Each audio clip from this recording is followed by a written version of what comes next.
Sadasa kudha sadii akkam bultan kabajamtoota hordoftoota keenya oduuwwan idila addunyaaf ba'aa giddu galeessaa gaanfa Afrikaa kanneen wayitawaa ta'an kan isin biraan geenyu ta'a kabajamtoota hordoftoota keenya CTN sagalee mujaahidota yeroo kallattiidhaan laayivii dhaqqabatan tamsaasni keenya mirkanee akka argatuuf taab afaan ingiliffaatiin jedhamu san saffisaan gochuu CTN jechuu hin dagatinaa isiniin jenna. Moqaadishoon masara mootummaa dabalatee xiyyaa alaamaa al-shabaab jala jiraachuudha maddeen gabaasaniiti. Hasan Sheikh Muhammad Sharif Madoobee fi kaabineeleen isaanii yeroo dheekkamaaf akkasumas muddama keessa jiranitti ajajaa waraana Jeneraal Ibrahim Sheikh Muhyiddin Addeedha ari'uudhaan muudamu jeneraala raapparaa yookiin Odaawaa Yusuf Raageedha hiriirsoon isii gaaffii gurguddaa jala yoo galchu President Muhammad Ahmad Madoobeen gonkumaan dhagamu jechuudhaan muummee ministeera Somaaliyaa Maqdishoodha Hamza Abdii Barree akeekkachiisuun wal qabate Jubbaa fi Maqdishoo jidduutti balaan hiraara guddaa buute jedha. Garaar TV fi maddeen miidiyaalee gurguddoodha dhageenya akkasumas ajajaan waraana waliigalaa Somaliland Dargiisa ibsa baasee kanneen hunda kan isiniin geenyu ta'a. Field Marshal Biraanuu Juullaa gidduu galeessa injinaringii fi humna raayyaa ittisaa teekinooloojii fi hidhannoo ga'umsa yeroo gamanitti raayyaan ittisaa biyyaa teekinooloojii ammayyaatiin fooyya'aa ta'eef ergama isaa sirnaan raawwachuu danda'u qophii ta'uu yeroo daawwatanitti walakkeessi Maqdishoo hedduun shororkaanii jiran. Wajjira ministeera damee alaa Somaaliyaatti Ahmad Sheikh Ma'allim jalaa dubbittiin citiin baate Ciini Asmaraa fi Kaayiroo wajjin ta'an gonkumaa isaan baraaruu akka hin dandeenye kan galteef gara Ankaraa keessoodhaan warwaachaa jiraachuu maddeen gabaasan.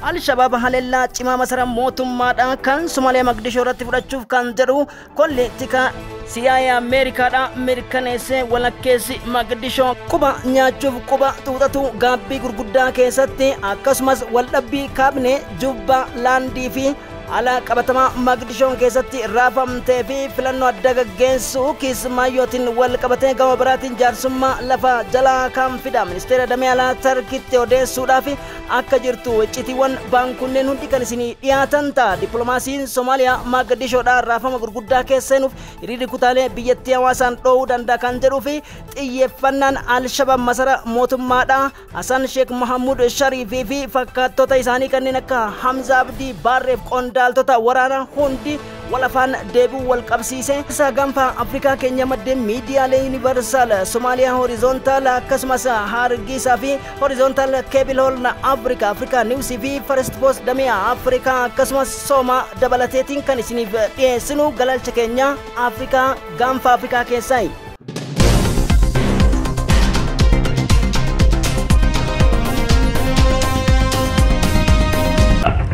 gaaray magaalada Laascaanood ee xarunta maamulka SSC Qaatumo kuwaasoo ku kala taliyaha ciidanka qalabka sidaha ee wadanka Itoobiya Birhaanu Juula ayaa waxba kama jiraan ku tilmaamay. اليوم مقتل 4 من جنوده من لواء كفير في المعارك بشمال قطاع غزة. وأفادت عرضت كتائب القسام أيضا مشاهد لقصف تجمعات للاحتلال في محور نتسر. عرضت كتائب القسام أيضا مشاهد لقصف تجمعات للاحتلال في محور نتسر.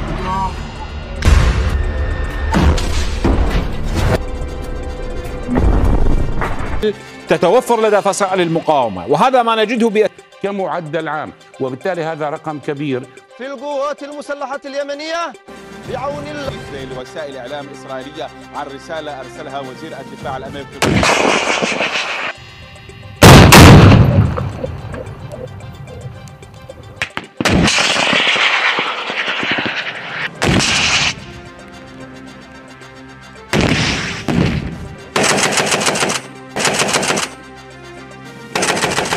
نتابعها على الخريطة التفاعلية مع زميل عبد القادر. له يقع ما بين 130 ل 150 صاروخ. من جباليا شمالي القطاع استهدفوا دبابة ميركافا 4 إسرائيلية بقذيفة تاندوم. نعم بالتأكيد سنركز على جباليا ولعل هذا الفيديو الأخير يعكس فعلا حجم هذه التطورات المتلاحقة. مع هذا الخبر المتعلق بقطاع غزة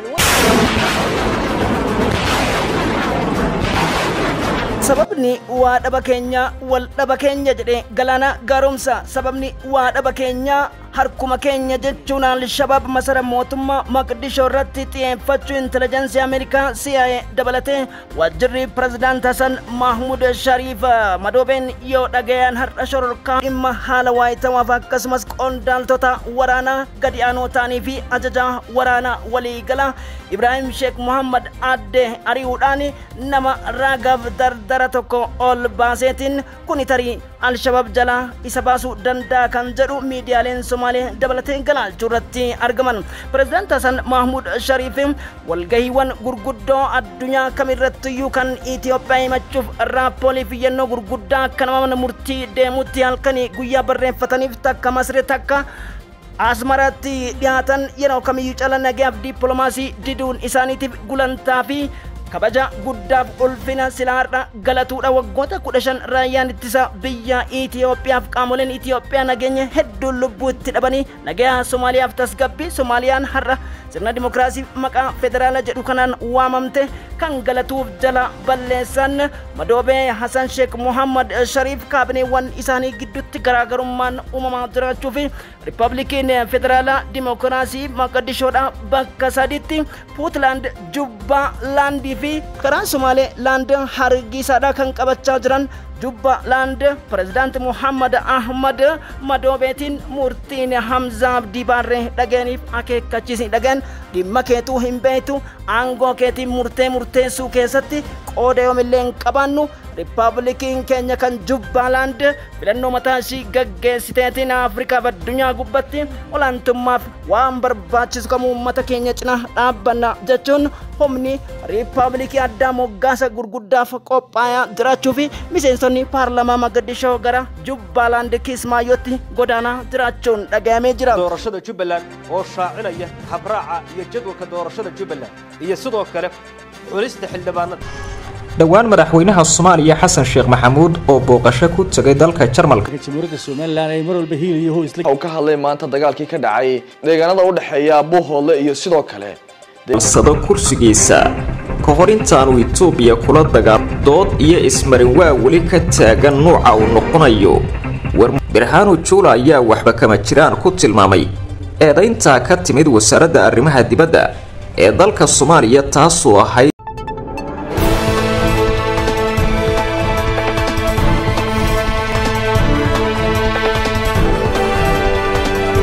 waa wali ka taagan nooca uu noqonayo warmurtiyeedka laga soo saarayo shirka golaha wadatashiga qaranka oo ay ka maqan yihiin Siciid Dani iyo Axmed ciidanka madaniga oo halkan hambaliyo iyo salaan uga dirayo guusha ballaaran ee rarin Itoobiya xitaa haddii aan samaynayno ma ahan wax aan ku ceebaysanahay xubma taliyaha ciidanka militariga Itoobiya oo war la yaab leh ka soo saaray xiisada dalkiisa kala dhaxmuud oo booqasho ku tagay dalka Jarmalka ayaa ay garwadeenka ka tahay dawladda Turkiga iyadoo u jeedisay ra'iisul wasaaraha Itoobiya Abiy Ahmed in haddii ay xaaladaha sidan ku sii socdaan ay Itoobiya ku qasni guddaama al-shabaab shororkeessa guddaan humna cimaa akka qabu Maqdishoo haleeluuf kan jedhamu walakkeessa Pentagon fi humna intelijensi nageenya Maqdishootiin dhagahameetiin mul'ii naqaba jedhanii jiru.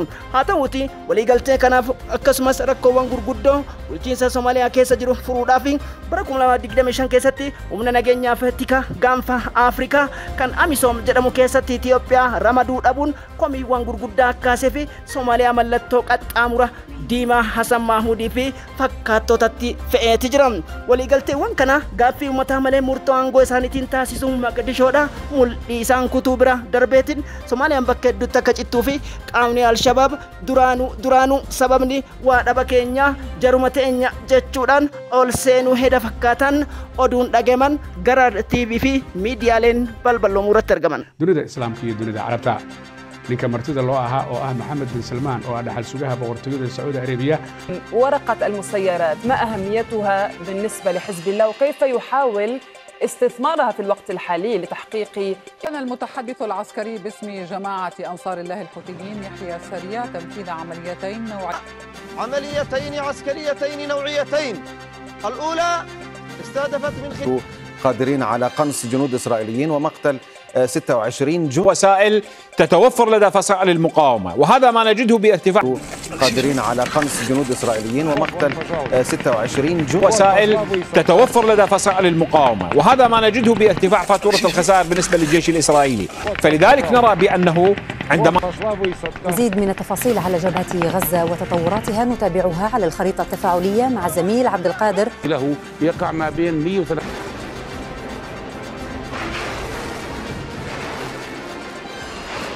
سرعين، هذا الموقع تعرض لغارة إسرائيلية من إحدى المقاتلات قبل دقائق. معاريف بأنين منفصلين في القطاع. وفي وقت سابق أمس أعلن الجيش الإسرائيلي مقتل ضابط في معارك وقعت شمال القطاع. وقال الجيش في بيان له إن الضابط من جنوده قد قتلوا في معارك دارت في شمال قطاع. حجم الخسائر لا يتناسب مع الرقم، حينما يتحدثون عن 10 جنود في بيت. لمكان سقوط. نشر حزب الله اللبناني مشاهد من عملية استهداف عناصره جرافة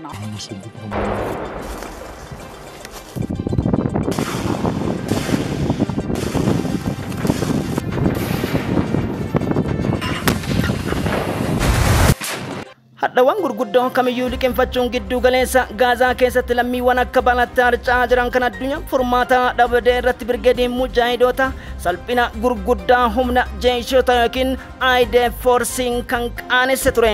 Miidiyaaleen idil addunyaa kanneen dhugaa dhoksan kan biyya keenya dabalateetiin injifannoo birgeedii Alaksaa Rakkaraajii fi fiilmii tiraajidiitti odeessaa jiru. Benjamin Netanyahuun saffisaan guyyaa 30 akka boolla jalaa hin baane Shimbeetiif Muusaan wayita ajajanitti. Birgeediin Alaksaa ijoolleen Abuu Ubeydaa haleellawwan gurguddaa fiilmii tiraajidii fakkaatu humna kumaandoo fi injinaringii Jabaliyaa keessatti ilmaan qulqulluu Filisxeemotaa fixu 4 battalatti yoo fixan 9 madaa'ee ture. 9 keessaa Siriyoona kan dhaqqabanna jechuudhaan 3 boqochuu Times of Israel fi Jerusalem Post wabeeffachuun Al-Arabiyaaf Al-Jazeeraan gabaasanii jiru. Birgeediin mujaahidoota Saraya Al-Quds akkasumas Raafaa Talaalalwaaf Al-Sultaan Al-Zaytuunii keessattii fi Jenin irratti loltoota humna Filisxeem kan ta'aniif warraaqsa Filisxeemotaaf Faataa wajjin humni haleellaadha.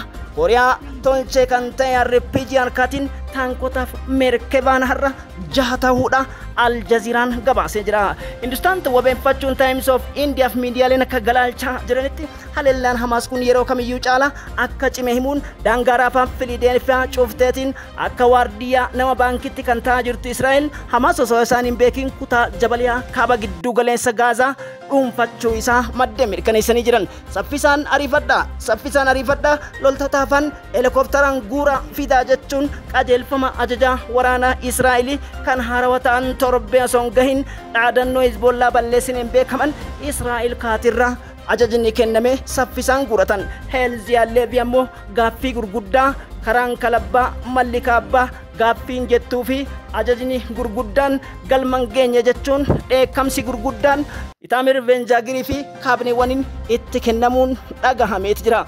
Hanga ammatti guyyaa tokkollee kan hin qeeqamin jedhaman Heelziyaalleefi humni Special Force fi Meeroo'ee jedhamuu fi akkasumas Ashkelon Force jedhamuun beekamu reejimatiin masara mootummaadhaa qondaaltota dhukaa'uuf diroonii akka isaan qabanii fi kan Ashkelonii fi Binti Jabal irratti ergaman akka yaadan hin taane loltoota 970 keessaa 8tu qabame. Hizbollaan battalatti ija addunyaa duratti kan inni rashane nuquba qabduu fakkaatti. Humni jaaffaa dabalatee teeknoloojiin GPS saatalaayitii odeeffannoo hawaa Israa'el duudaa tahe jechuun Pentaagoon irraa galgala kana dhufuu isii maddeen gabaasaa jiran.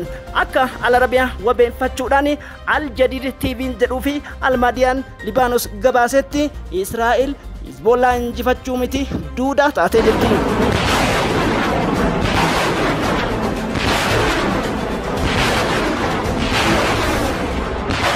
فجرت مسيرة في منطقة نشر شرقي مدينة حيفا أطلقت من لبنان ما ألحق ضرارا بمباني مجاورة بعد حديث لوسائل إعلام إسرائيلية عن رسالة أرسلها وزير الدفاع الأمريكي لويد أوستن ووزير الخارجية. العملية الحالية في 5 أكتوبر وكنا قد تابعنا أيضا قبل قليل أن مروحية عسكرية إسرائيلية تحلق على علو منخفض في سماء خليج حيفا. 20 ساعة المؤشر الإسرائيلية أن حزب الله ما زال يمتلك مئات الصواريخ والمسيرات وبنية تحتية نشطة رغم نجاحات إسرائيل. ونقلت صحيفة يدعوت أحرونوت العبرية عن مستوطن من كريات يام أين النصر؟ teknolojiin GPS saatalaayitii odeeffannoo hawaa Israa'el duudaa tahee jechuun Pentaagoon irraa galgala kana dhufuu isii maddeen gabaasaa jiran. Akka Al-Arabiyaa wabeeffachuudhaan Al-Jadiid TV'n jedhuu fi Al-Madiyaan Libaanos gabaasetti Israa'el Hizbollaa injifachuu miti duudaa taatee jirti. Loltoota hedduu kan dhabdee fi dhoksaa uwwisa miidiyaalee kan dhorkaa jirtu haleellaa qulqulloota irratti jabeessitee fufteen lubbuu Libaanos ammoo akkuma Gaazatti horgufaa jiraachuu ragaa bahan. Ajajaan waraana waliigalaatti Hizbollaadha Naayif Qaasim yeroo kamiyyuu caalaa uleen keenya guyyaa guyyaarra jijjiiramadha.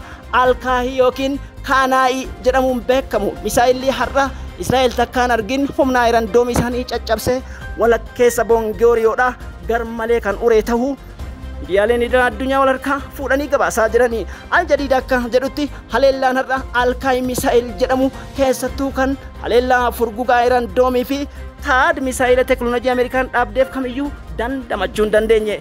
Kana gidduutti eenyuun haleeltan jechuun humni Hizbollaa Sooriyaa keessatti argamuuf Iraaqii keessatti argamu Ashkaloonii fi Ashdood Tel Aviv lixaarraa haleellaa gurguddaa fudhateen warshaaf industirii beekamaa kophee militarii waraanaa barbadeesse. Dheengadduma ture loltoota sadii kan ajjeese har'as loltoota lama battalatti ajjeesu kanneen 8 madeessuudha Al-Arabiyaan afaan Arabaa gabaaseen jira. Ansaroonni Yamanii tarkaanfii yeroo kamiyyuu caala cimsuu biraa darbanii dooniiwwan deeggarsa maadhee Israa'eloota ta'an kamiyyuu haleellaa itti fufuu isaanii maddeen gabaasanii jiran. Almaasiraa wabeeffachuudhaan Al-Arabiyaan akka gabaasetti doonii Ingilizii fi Ameerikaadhaan haleellaa gurguddaa Paalestaayintu jedhamuu fi misaa'ila beekamaa teknoolojii ammayyaa kan farra galoo galaanaa dooniiwwanii eessa argatee kan hin beekneen dhidhiimse jechuun dhaga'amte.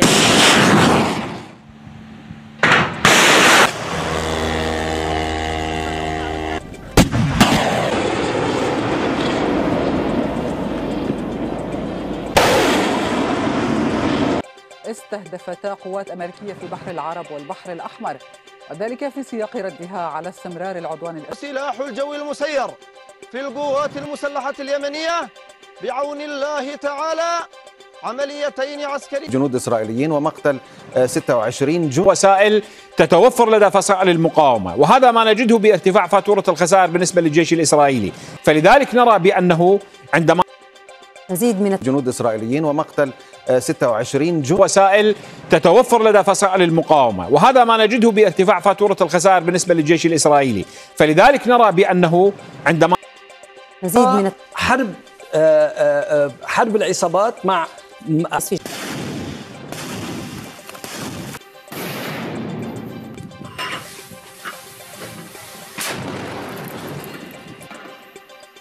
Rakkoowwan gurguddaan haleellaan qolannaa hanqinoota onkoloolessa 26 Israa'el fudhatte akkan deebine fakkaata jedha Al-Madiyaan wabeeffachuudhaan miidiyaaleen gurguddaan akka korrespoondant taas Sputniks fi Arratiin Raashiyaa akkasumas Axios akka gabaasaa jiranitti biyya Ayatollah Ali Al-Khamenei Riippaabilikiin Islaamaa iddoowwan gurguddoo beekamoo BN murnaa miskii 74 kutaa biyyattii lafa jalatti kan dhidhimsiteetiin ijaaraa jirtuu fi iddoowwan 160 itti ammoo humnoota teeknoolojii fi industirii uummatummaadha cimsaniin holqi gurguddaan qotamaa jira.